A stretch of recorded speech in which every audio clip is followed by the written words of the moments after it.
बस के हॉर्न देते ही सभी यात्री जल्दी जल्दी अपनी अपनी सीटों पर बैठने लगे। अक्षरा ने बंद खिड़की से ही हाथ हिलाकर चाचा चाची को बाय किया। उधर से चाचा जी भी हाथ हिलाते हुए जोर से बोले, मैंने कंडक्टर को कह दिया है कि बगल वाली सीट पर किसी महिला को ही बैठाएं और पहुंचते ही फ़ोन कर देना। बस चल दी। अक्षरा खिड़की का शीशा खोलने की कोशिश करने लगी ताकि ठंडी हवा के झोंकों से उसे उल्टी का एहसास ना हो, मगर शीशा टस से मस नहीं हुआ। तो उसने कंडक्टर से शीशा खोल देने को कहा।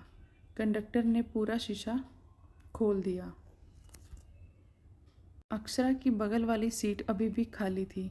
उधर कंडक्टर एक दंपति से कह रहा था, भाई साहब प्लीज़ आप आगे वाली सीट पर बैठ जाएं तो आपकी मैडम के साथ एक लड़की को बैठा दूं। देखिए ना, रात भर का सफ़र है, कैसे बेचारी पुरुष के साथ बैठेगी। अक्षरा ने मुड़कर देखा, कंडक्टर पीछे वाली सीट पर युवा जोड़े से कह रहा था।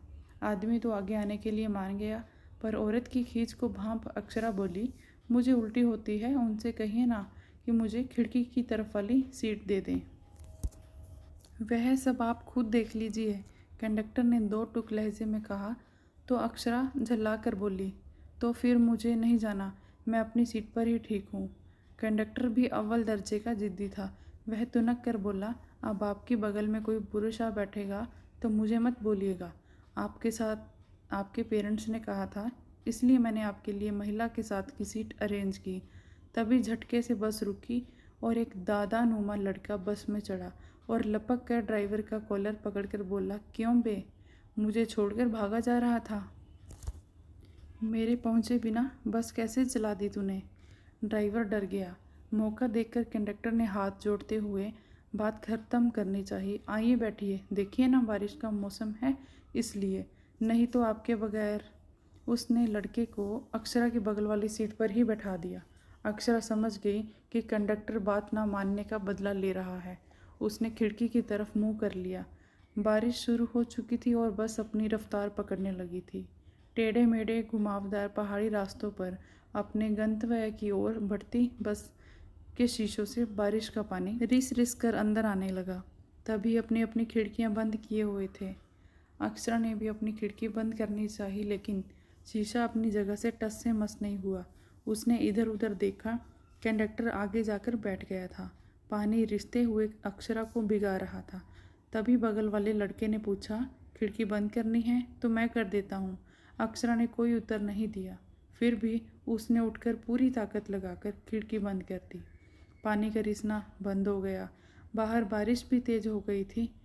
अक्षरा खिड़की बंद होते ही अकुलाने लगी। उमस और बस के धुएं की गंध से उसका जी मचलाने लगा।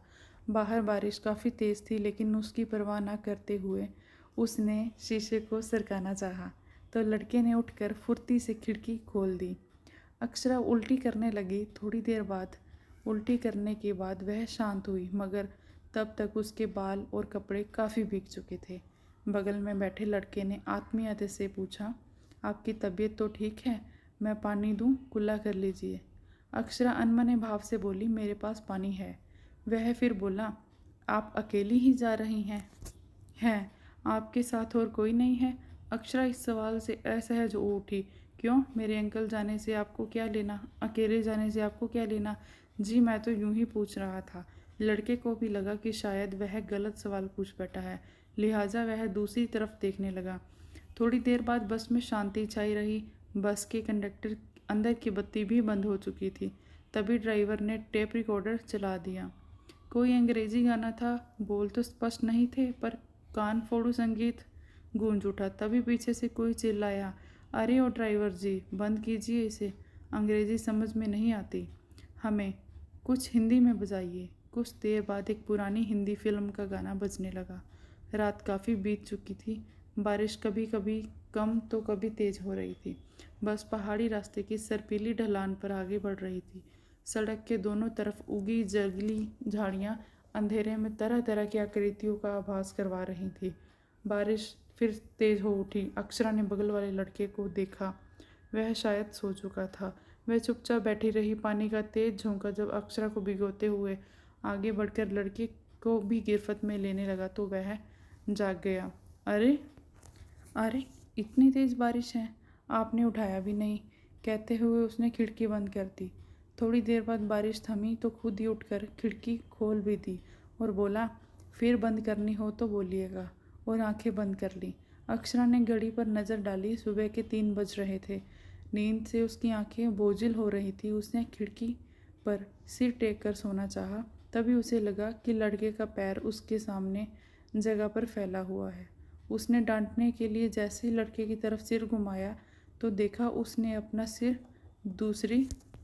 दूसरी तरफ झुका रखा था और नींद की वजह से तिरछा हो गया था, और उसका पैर अपनी सीट के बजाय अक्षरा की सीट के सामने फैल गया था। अक्षरा उसकी शराफत पर पहली बार मुस्कुराई।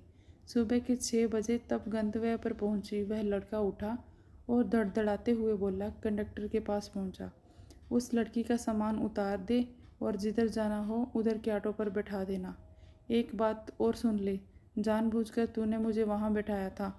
आगे से किसी भी लड़की के साथ मेरे जैसों को बैठाया तो मुझसे बुरा कोई नहीं होगा। और वह फिर उतरकर तेज में कई सवाल एक साथ कौंध गए। उसे जहाँ उस लड़के की सहायता के बदले धन्यवाद न कहने का मलाल था, वहीं इस ज़माने में भी इंसानियत और भलाई की मौजूदगी का एहसास था। धन्यवाद दोस्तों। कहानी अच्छी लगी हो तो प्लीज़ मेरे चैनल को लाइक, शेयर, सब्सक्राइब करें ताकि मैं अच्छी अच्छी कहानियाँ आपके सामने लेकर आऊँ। धन्यवाद।